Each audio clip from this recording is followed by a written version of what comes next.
पिछले 15 सालों में महिला सशक्तिकरण के लिए क्या काम हुआ है यहाँ पे? 1000 रुपया, 500 से 1000, बस यही काम हुआ है। उल्टे रात 8 बजे के बाद महिलाएं घर से निकल नहीं पाती है। जो महिलाएं, उनका रेप हो जाता है। कभी कोई तृणमूल सांसद बोल देते हैं कि इनके साथ, इनका जो एम्प्लॉयर है उनके साथ कुछ हुआ है, जो कस्टमर के साथ, मतलब उसको गंदा ये बोलते हैं। महिलाओं जब अगर कोई मर जाते हैं उनका कैरेक्टर पे सवाल उठाया जाता है। तो ये हुआ है और कुछ नहीं हुआ है। आप अगर जो महिला है, अगर डॉक्टर है, अगर स्टूडेंट है, रेप होगा, मर्डर होगा, कोई सवाल नहीं, कुछ होगा। उल्टा जो सुपर है उनको सेफगार्ड किया जाएगा, ये हुआ है।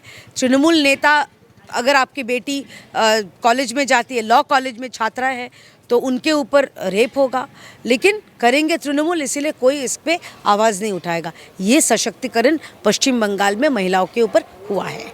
उनका कहना है कि मैंने 1000 रुपया दे रहा है लक्ष्मी भंडार योजना के तहत, तो महिला के विकास के लिए तो हम काम कर ही रहे हैं। दीदी का ऐसा कहना है। हम अब जब से लक्ष्मी का जिक्र किए, हम लोग बंगाली में अलक्ष्मी एक होता है, अलौखी, मतलब जिसके साथ कुछ भी अच्छा नहीं कर सकते जो, तो अलौखी के हाथ से लक्ष्मी नहीं आती है। आप ये जान के लीजिए, पश्चिम बंगाल में वो 1000 दे रही है और दूसरे हाथ से वो नौकरी ले रही है, औरतों के सम्मान ले रही है। जो औरत पार्टी ऑफिस में उसका बलात्कार होता है, उनके पति के नौकरी चले जाते हैं, उनके जो घर में उनके माता पिता होंगे या सास ससुर होंगे, उनके लिए, उनके ट्रीटमेंट के लिए उनके पास कोई औजार नहीं होता, पैसा नहीं होता है। तो ये हुआ, ये सशक्तिकरण बोलते हैं। अगर केंद्र से ये मुफ्त का राशन नहीं मिलता प्रधानमंत्री गरीब कल्याण योजना के तहत, तो यहाँ के लोग तो एकदम वो तो मर ही जाते, शायद राशन नहीं मिलने के मिलते मर ही जाते। और उस पर भी ममता बनर्जी ने एक काम किया है, स्टिकर लगा दिया, आता है मोदी का चावल, वो कहती है दीदी का चावल। तो ये ममता बनर्जी बाखूबी करना चाहती है। बॉर्डर सुरक्षा को लेकर हमेशा सवाल रहता है कि बांग्लादेश से घुसपैठिए घुस जाते हैं। वो कर सकते हैं, तो वो पैकेज देते हैं, आपको क्या मालूम। वो पैकेज देते जो अंदर घुसपैठिए आ जाते हैं, रोहिंग्याज आ जाते हैं, उनके लिए पैसा दो, डॉक्यूमेंट्स ले लो, फर्जी आधार, फर्जी वोटर, फर्जी फलाना, फर्जी ढिमकाना, सब कुछ वो दे देती है। कहाँ से देती है? क्योंकि उसमें उसका जो पार्टी का कट जाता है। वो तो उनका एक सांसद भी बोल चुके हैं कि 25 अपने पास रखो, 75 भेज दो। तो 25-75 का ये जो इक्वेशन है, ये बाखूबी तृणमूल वाले समझते हैं, तो वो कैसे किए हैं। और दूसरी चीज़, ये घुसपैठिया जो ज़मीन अगर नहीं देंगे तो फेंसिंग कैसे होगा। गृहमंत्री, माननीय गृहमंत्री अमित शाह जी तो बोल दिए है कि 7 बार लगातार उनके दफ्तर से चिट्ठी आया है पश्चिम बंगाल सरकार के पास, मुख्यमंत्री के पास। 4 बार जो गृह सचिव है वो आके बैठक करके गए, फिर भी ममता बनर्जी की गवर्नमेंट क्यों ज़मीन नहीं दे रही है? क्योंकि ये घुसपैठिया उनका वोट बैंक है, ये घुसपैठिया उनके सरकार या उनके पार्टी का कमाने की आधार है।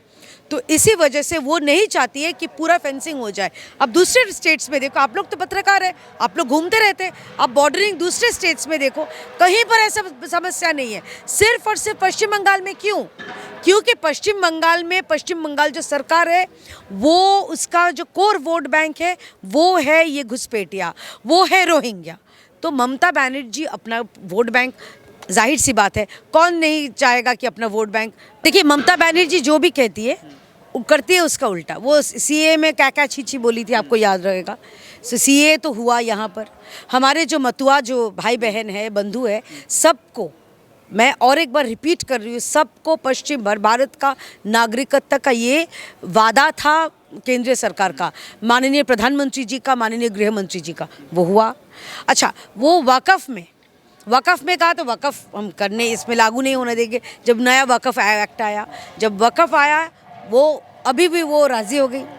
अब SIR ममता बनर्जी को अच्छी तरह से मालूम है, वो रोक नहीं पाएगी। चुनाव आयोग SIR करके ही रहेंगे। 2002 में हुआ था, अब क्यों नहीं होगा?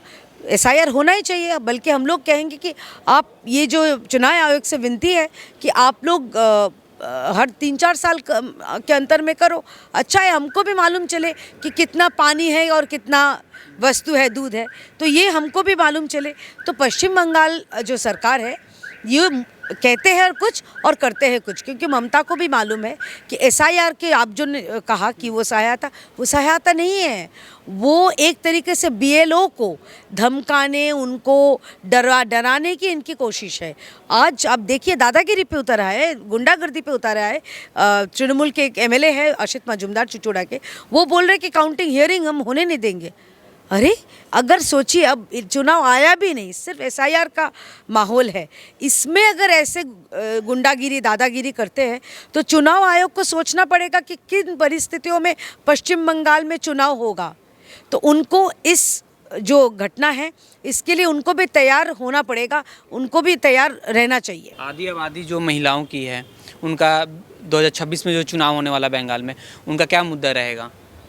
पश्चिम बंगाल की जो बहनें हैं, आपके ज़रिए मैं बोलना चाहती हूँ, आमी बांगाली, मैं चाहती हूँ कि मेरे बच्चे बहुत सुरक्षित रहे पश्चिम बंगाल में।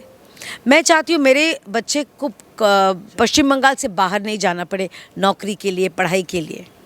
और मैं चाहूँगी कि पश्चिम बंगाल में इंडस्ट्री बने, और ये सिर्फ 1000 रुपया नहीं। कॉन्फिडेंट हूँ कि भारतीय जनता पार्टी की सरकार पश्चिम बंगाल में जब आएगी तो ये कई गुना वो बढ़ा देगी, लेकिन एक हाथ में वो भी देगी अन्नपूर्णा, माँ अन्नपूर्णा के जैसे, और दूसरे हाथ में खुशहाली देगी, सुरक्षा देगी, और हमारे मुंह में जो हंसी है, जो हमारे जीने का जो सम्मान है, वो देगी।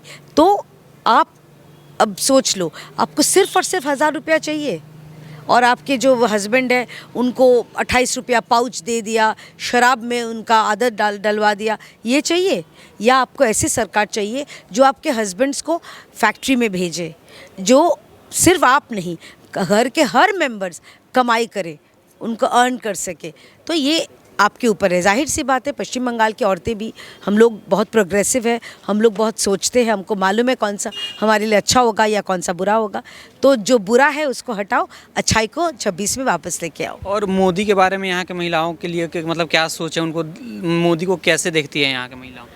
मोदी जी मतलब विकास, मोदी जी मतलब सपना, जो सपना रियलिटी में बदलेंगे, और मोदी जी मतलब डबल इंजन की सरकार। जो आप जब आप उतना दूर जाने की ज़रूरत नहीं है। ओडिशा देखिए, ओडिशा में 1 साल हुआ है बस भारतीय जनता पार्टी की सरकार को, अब तो सबके पास गूगल है।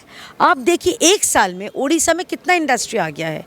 और ये सिर्फ वो बार बार ममता बनर्जी जो हमारे टैक्स की पैसा खर्च करके वो जाती है, ऐसी बात नहीं है। इस बार तो वहाँ पर ओडिशा में इंडस्ट्री आ गई है।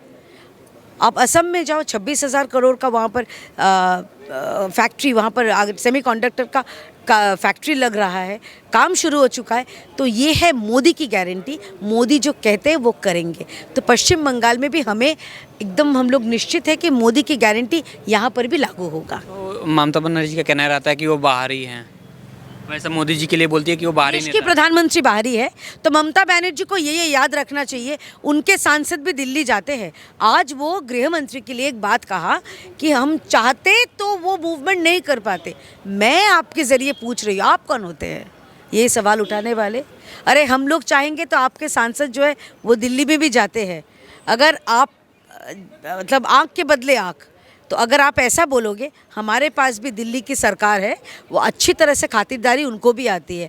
और ममता बनर्जी जब वोट मांगने गोवा गई थी, वो बाहरी नहीं थी, वो गोवा की लड़की थी क्या? वो जब मणिपुर गई थी, मणिपुर की लड़की थी। मिजोरम जब इसमें गई थी, त्रिपुरा गई थी, त्रिपुरा की लड़की थी क्या? तो बात ये है कि ममता बनर्जी जी, उनको अपने हिसाब से ये करना चाहिए कि आप कितने दूर तक, अरे आप पश्चिम बंगाल प्रदेश के मुख्यमंत्री हो, भारत के प्रधानमंत्री के ऊपर जो सारा विश्व जिनको मानता है, जानता है, सम्मान देता है, उनके लिए आप ऐसे बात कर रहे हो। लोग हंस रहे हैं आपके ऊपर, पश्चिम बंगाल की जनता जो देख रही है वो भी हंस रही है आपके ऊपर।